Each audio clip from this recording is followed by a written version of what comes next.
Femme, très jolie femme que vous voyez sur l'image, a 38 ans. Elle a été mariée 3 ans et demi et a divorcé et a suivi une thérapie pendant un an pour pouvoir se remettre sur pied, ce qui est très très bien. Alors pourquoi elle a divorcé? Bah, ça ne marchait plus et malheureusement pour elle, elle n'a pas eu d'enfant, elle a fait 3 fausses couches. Elle aimerait profondément avoir des enfants, mais ce n'est pas venu. Alors c'est une femme qui est employée à l'église, donc elle a des valeurs chrétiennes très fortes, ça fait partie de sa vie, intégralement, c'est extrêmement important pour elle, elle incarne vraiment les valeurs chrétiennes, tant et si bien que c'est une femme qui a fait le choix de ne pas coucher avec un homme avant le mariage, si j'ai bien compris. Et par conséquent, elle cherche l'amour sur une application de rencontre et elle a énormément du mal à trouver l'amour. Elle comprend pas pourquoi elle ne trouve pas parce que elle a fait aussi un processus pour perdre du poids car elle est en obésité et elle a perdu beaucoup de poids, mais elle ne trouve pas bien qu'elle fasse énormément de travail sur elle. Du coup, elle a eu un rencard et au bout de 2 rendez-vous après, l'homme n'a pas voulu la revoir car il lui a dit qu'elle ne correspondait pas aux photos qu'elle avait postées, qu'elle lui avait transmises, car il pensait qu'elle était beaucoup plus mince. Donc elle est désespérée et elle s'est confiée à une amie et lui a dit mais je comprends pas, qu'est-ce qui va pas chez moi? Pourquoi Dieu ne répond pas à ma prière de trouver un homme pour refaire ma vie, etc.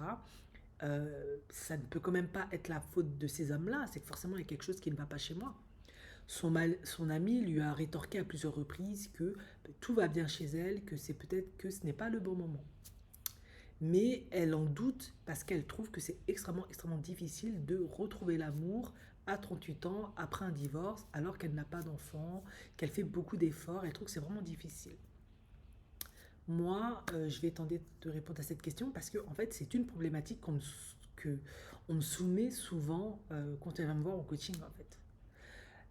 C'est une femme très très bien. Elle a fait une thérapie pendant un an, c'est très bien. Thérapie au cours duquel, je l'espère, elle a pu faire le deuil de son mariage. Elle a pu également faire le deuil de ses fausses couches parce que c'est un gros trauma. Déjà la stérilité, le parcours de stérilisation, enfin de fertilisation pour tomber enceinte. Elle a fait 3 fausses couches. Est-ce qu'ils ont fait un parcours PMA ou pas? Voilà, tout ça, c'est important de travailler là-dessus pour faire le deuil, pour guérir et pour vraiment revoir la vie sous un bon angle.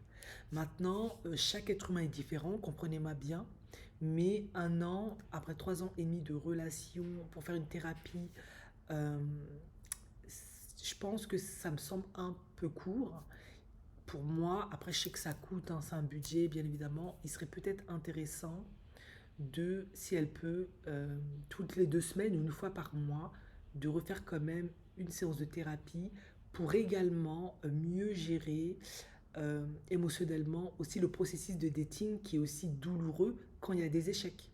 En effet, ça crée des micro-traumas, surtout quand il y a la dévalorisation dans le sens où il voulait une femme plus mince. Bon, c'est important qu'elle travaille aussi cet aspect-là pour ne pas arriver trop négatif, pessimiste, défaitiste pour les prochains rencarts. De plus, j'ai oublié de vous dire, elle a expliqué qu'à l'église, elle travaillait en tant qu'employée d'église dans la section jeunesse, donc elle est constamment avec des adolescents et c'est douloureux parce qu'elle adore les enfants et elle voit toujours des adolescents grandir, devenir des jeunes adultes et elle n'a pas d'enfants. Elle a beaucoup d'amour à donner, etc. Donc moi je trouve qu'il serait intéressant de travailler tous ces aspects-là. C'est très important. Ensuite, autre aspect, elle dit elle a perdu du poids, ok. C'est une femme qui a des valeurs chrétiennes et elle ne comprend pas parce qu'elle considère comme une femme bien pourquoi les hommes bien veulent pas d'elle en fait, pourquoi ils veulent juste coucher avec elle. Par contre, ce que je n'entends pas dans son discours, c'est quels sont ses centres d'intérêt.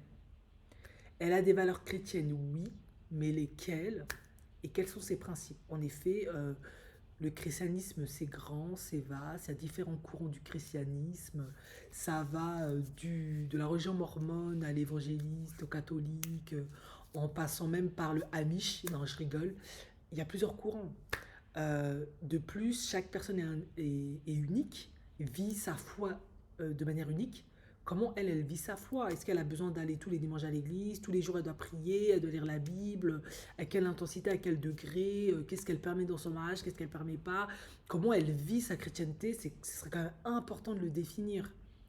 Parce que je suis désolée, un homme peut dire qu'il est chrétien, mais ne pas être du tout pratiquant. Il peut dire qu'il est chrétien et être très pratiquant. Il peut être chrétien et être extrêmement orthodoxe. Il peut être chrétien et et ne. Enfin, voilà. Chacun vit sa chrétienté à ses limites par rapport à ça. C'est important de bien définir ça. Les centres d'intérêt. Elle n'a pas parlé de centres d'intérêt. Et ça, c'est bien dommage parce que elle a été mariée 3 ans et demi. Elle a fait tout un processus pour tomber enceinte, etc. Euh, Croire en Dieu, avoir une foi, ne signifie pas ne pas avoir de personnalité. Et malheureusement, déjà, quand il n'y a pas de religion qui rentre en compte, les gens ont du mal à faire émerger leurs points forts, leurs qualités, leurs passions, toutes les richesses qu'ils ont en eux dans un processus de dating. En plus, quand il y a une spiritualité, parce que quand il y a une religion, une spiritualité, les gens pensent que c'est bon parce que j'ai ça, la personne va me choisir parce que elle aussi, elle est ça. Non, la personne a besoin de savoir c'est quoi tes centres d'intérêt.